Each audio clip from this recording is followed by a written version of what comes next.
Pada hari Senin 21 Februari 2005, tepatnya pukul 2 waktu Indonesia Barat, terdengar ledakan keras di kawasan Lui Gajah, Kota Cimahi. Ledakan keras ini disertai dengan longsor sampah yang ada di tempat pembuangan akhir Lui Gajah. Longsoran sampah langsung menyapu dua permukiman, yakni Kampung Cilemus dan Kampung Pojok. Dua permukiman yang jaraknya sekitar 1 km dari TPA Lui Gajah langsung luluh lantak tertimbun sampah dan menewaskan 147 jiwa. Hal ini terjadi karena adanya reaksi kimia di dalam tumpukan sampah TPA tersebut. Ketika hujan mengguyur tumpukan sampah, gas metan akan keluar naik sesuai dengan hukum alam karena memiliki berat jenis yang lebih ringan daripada air. Akibat dari konsumsi limbah di Indonesia yang sulit ditekan adalah seperti contoh yang telah dijelaskan tadi pada awal video, yaitu terjadi ledakan di tempat penampungan sampah dikarenakan limbah sampah yang sudah sangat menumpuk dan tidak bisa dikelola dengan baik, sehingga membuat gas metana terakumulasi dan membuat ledakan sehingga menyebabkan longsor sampah. Kemudian, akibat lain dari konsumsi sampah yang berlebih dan tidak bisa dikendalikan adalah yang pertama menyebabkan berbagai penyakit kulit bagi manusia. Kemudian, sampah yang menumpuk di tanah mengeluarkan zat berbahaya yang membuat tidak ada tumbuhan dapat bertumbuh di sekitarnya. Daerah dengan sampah yang menumpuk cenderung kotor, gersang, dan menjadi sumber berbagai penyakit dan virus. Kemudian, zat-zat kimia yang terdapat dalam sampah juga dapat menyebabkan polusi ke udara dan memungkinkan untuk terjadinya hujan asam dan perusakan lapisan ozon. Kalau sampah bisa dikelola dengan baik, pasti dapat menghasilkan gas bio atau biogas. Biogas atau gas bio merupakan salah satu jenis energi yang dapat dibuat dari banyaknya jenis bahan buangan dan bahan sisaan, semacam sampah, kotoran ternak, jerami, eceng gondok, serta banyaknya bahan-bahan lainnya. Biogas sebagian besar mengandung gas metana CH4 dan karbon dioksida CO2 dan beberapa kandungan yang jumlahnya kecil diantaranya hidrogen sulfide H2S dan amonia NH3.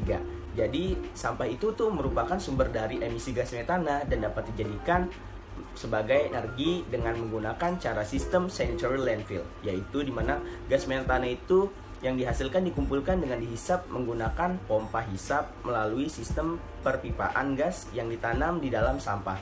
Kemudian dikumpulkan dalam gas treatment. Gas metana tersebut dapat digunakan untuk membangkit listrik atau bahan bakar. Setelah itu diubah menjadi CNG. Nah, itu adalah pemanfaatan sampah menjadi sumber energi biomasa.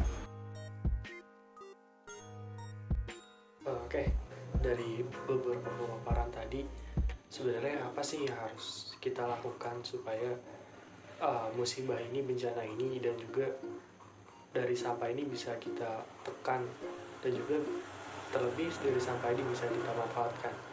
Ada beberapa hal yang bisa dilakukan oleh baik pemerintah ataupun masyarakat sebagai subjeknya.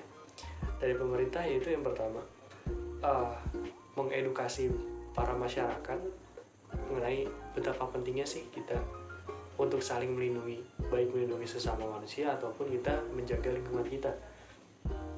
Lalu yang kedua, menjelaskan mengenai apa yang akan terjadi, resiko apa yang bakal terjadi, resiko terburuk yang akan terjadi jika kita mengabaikan pengolahan limbah sampah ini dengan baik. Seperti contohnya yang sudah terjadi, tumpukan sampah yang cukup tinggi yang meledak sekali, itu bisa membahayakan masyarakat juga, baik kesehatan ataupun lingkungan mereka. Lalu yang ketiga, mengedukasi mengenai pentingnya memilah sampah.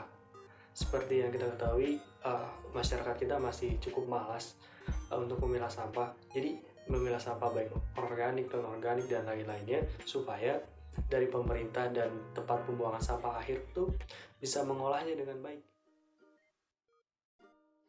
Dengan adanya pengolahan limbah yang baik dan benar yang dimulai dari masyarakat hingga ke tempat pembuangan akhir, hal tersebut akan meminimalisir terjadinya buang sampah, di mana sampah yang mengandung gas yang beracun dan berpotensi untuk menjadi sebuah ledakan tidak akan mengontaminasi sampah-sampah yang kering.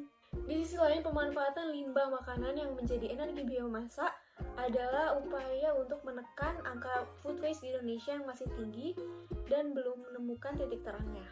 Sekian pemaparan dari kelompok kami mengenai energi biomasa. Sampai jumpa dan jangan lupa habiskan makananmu dan pilahlah sampahmu.